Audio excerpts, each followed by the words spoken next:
ओरैनोथ' बारा लोङाखैमोन बियार जोङो ओरैनो गंबासो लोंना फैदोंमोन गामिनिफ्राय गोरोन्थिखौ जोङो जोंनिनो बुंखायो डाइरेक्टनो सिदा खोथाखा माने गोरोन्थिया जोंनावनो दंखायो माने जोंबो एसे एनै जौ फेजोबखानायसोमोन नालाय बे नालियालाय मानोथो प्रेस मिट होखो मा खारनाव होखो बेखौथ' मिथिला मा हो बेखौथ' मिथिला बिसोरबा मा माबानानै माबाखो जायाखै बे पुलिसफोर ओरै फैबाय थानाय माबाय थानाय सोरबा प्रेसार होदों नामा बेखौथ' मिथिया बेखौथ' होआखैथ' बिदि जोङो मेडिकेल ट्रिटमेन्ट ज' लालायबाय जोङो बुजाबाय एथ' दोखो ज'यैनो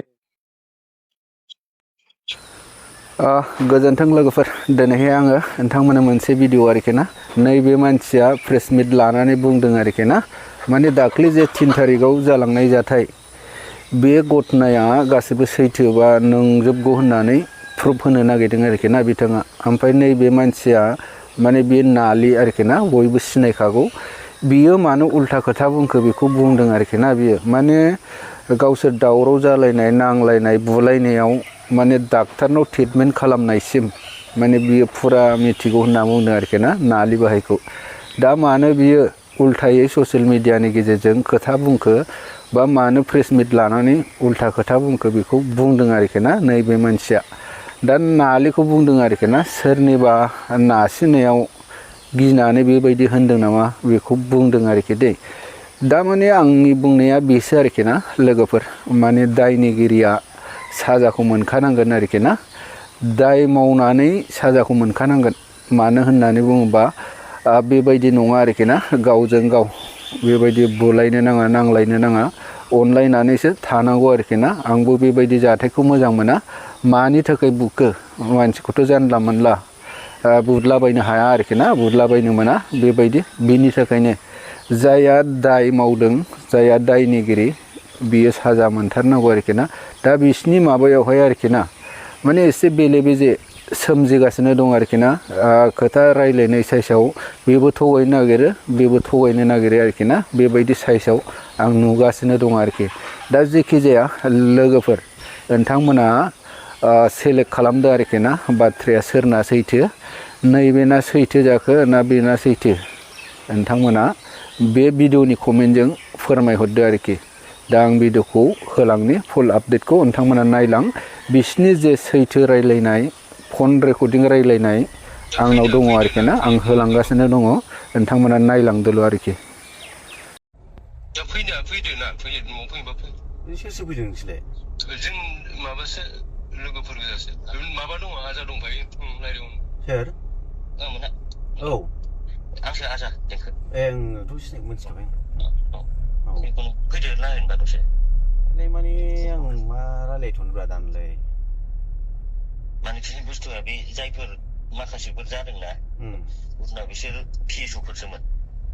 आंथ' पिएसअ ना मा आंथ' बेखौ मोनथिलाना बेनो आरो ओमफ्राय दा बेखौनो बिसोरबो पिएसअफोराबो दा मा होनो ओरैनो एसेबाबो खस्थ' जागासिनो दं आरो ना रायजाबाय माजाबाय बिसोरबो सासपेन्ड खालामजालायबाय दा ओंखायनो कमप्रमाइस खालामनानै लानो थिनदों आरो पुलिसफोराबो रायलायनानै थानायाव नांगौबा ज' कमप्रमाइस खालामलायसै बेबायदि आरो आं माने सिन्था खालामथ'वाखै र' आं एसे सानगोरनि खोनाबाय औ दा ओरै सोर सोर फैदों नोंसोरलाय नैबे आदा बे माबानि प्रकाशनि फियो ओमफ्राय आं ओमफ्राय आदा दांस्लां दं सासे बेबो बे सारनिनो फियो जायफोर बुग्रा बिसोर फैयाखै नामा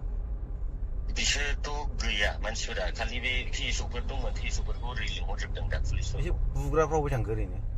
आंखौ बुग्राफोरानो माखासे पिएसअफोरसो बुलायग्राफोरानो पिएसअफोरसोमोन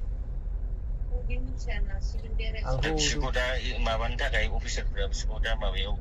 मा होनो अफिसावसो लिंहरजोबदों गावसिनि बे माबायाव थानायाव डिएसपि नावसो लिंहरजोबदों दा रावबो गैया बिसोर आरो बेखौनो प्रकाश साराबो दा मानोथो दावराव दावसि माबाय थानो रायलायहैनांगौ कमप्रमाइस खालामलाय होनबाय ओमफ्राय पुलिसफोराबो कमप्रमाइस खालामलाय होननायखाय बेखौनो रायलायनो आवगायबोदोंमोन आरो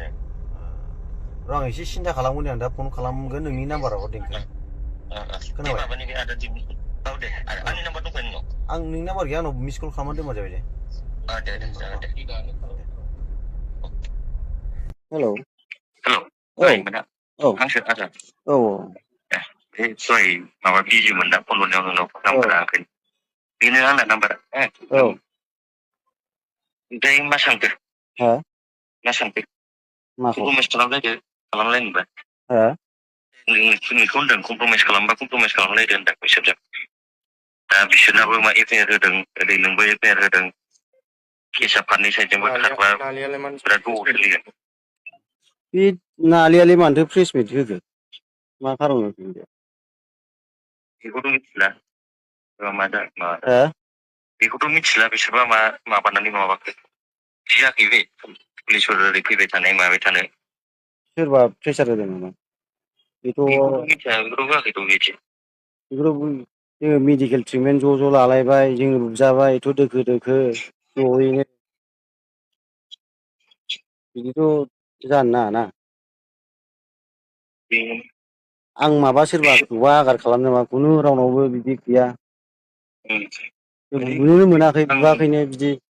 आं दा मा सानो मोनसे बिसिनि पार्टिबो बे नोंसिनि पार्टिबो ज' जानानै मोननै जाय दंमोन गासिबो ज' थानायाव हाजिर जाजोबनानै कमप्रमाइस खालामलायनाया साबसिन जासिगोन दां माबा मोनसे माबा दंबा माबा कम्पेनसेसन माबा माबिफोर माबा दस्रा माबा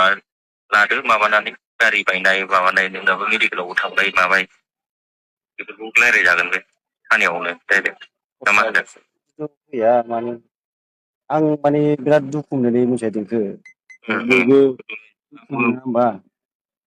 दुखुथ' मोनगोन मोननाया औ बेनो माने एथ' जोंबो आघात मिथियासै मायासै मैयासो मिथिजोबदों आं दाख्लै थानायाव बेखौ नुबा मिथिबावानो केसखौ जों बै मोनसे आलदा आं माबानिसो थांदोंमोन जों सोरखौबा बुनो मोनदों नामा सोरखौबा बुदों नामा देंखो देलाय बुंलाय जों बुदों सोरखौबा दा बेथ' मिथिलायला बुनायाथ' बुदोंबाथ' बिसोरबो इन्जुर जानांगौमोन औ दा बेखौनो जोंबोथ' नुवासै मिथियासै आं दाख्लै बिसोरखौ सोंनोसो नागिरदों मा जादों दा जेबो मिथिया बै मोनसे बे माबा